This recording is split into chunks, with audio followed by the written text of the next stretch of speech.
3, প্রত্যেক জিনিসের জাকাত আছে, আর দেহের জাকাত হচ্ছে রোজা। নাম্বার 4, যে তার সময় আল্লাহর জন্য ব্যয় করে না তার জন্য জীবন অপেক্ষা মৃত্যু শ্রেয়। নাম্বার 5, যারা সব সময় ইস্তিগফার তথা ক্ষমা প্রার্থনা করে তাদের সাথে উঠা বসা করুন, কেননা তাদের হৃদয় সবচেয়ে কোমল হয়। নাম্বার 6, তুমি যত সিজদা দিবে আল্লাহ তত গুনাহ তোমার মাফ করে দিবেন। সুবহানাল্লাহ। নাম্বার 7, সূরা ফাতিহা প্রায় 1000 রোগের ওষুধ। নাম্বার 8, হাতের তালুতে জ্বলন্ত আগুনের কয়লা রাখলে যেমন কষ্ট হবে তার চেয়ে বেশি কষ্ট হবে শেষ জামানায় ঈমান রাখতে। নাম্বার 9, রোজাদারদের জন্য প্রতিদিন জান্নাতকে সুসজ্জিত করা হয়। সুবহানাল্লাহ।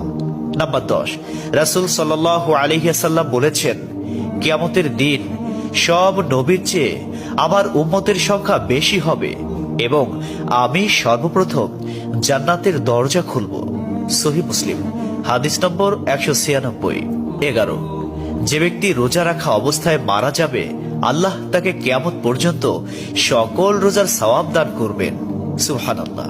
নাম্বার 12, যে ব্যক্তি ফজরের নামাজ আদায় করল সে আল্লাহর হিফাজতে চলে গেল।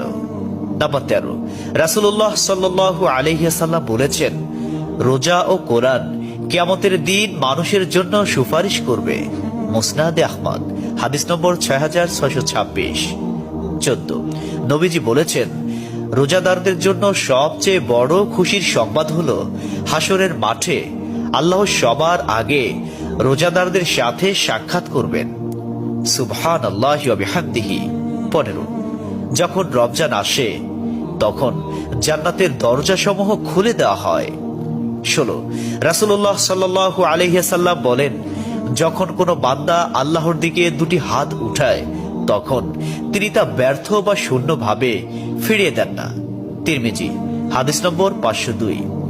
17, হযরত মুহাম্মদ সাল্লাল্লাহু আলাইহি ওয়াসাল্লাম বলেছেন, একটি খেজুরের অর্ধেক হলেও দান করে জাহান্নামের শাস্তি হতে নিজেকে হেফাজত করো। সহিহ বুখারী, হাদিস নম্বর 6023। প্রিয় ভাইরা, নাম্বার 18, যদি ভালো হতে চাও তবে সর্বপ্রথম মিথ্যা বলা ছেড়ে দাও। 19, তুমি যখন রাস্তা দিয়ে যাও তখন আল্লাহর নামে জিকির করো, কারণ হাসরের দিন ওই রাস্তা তোমার নামে সাক্ষ্য দিবে।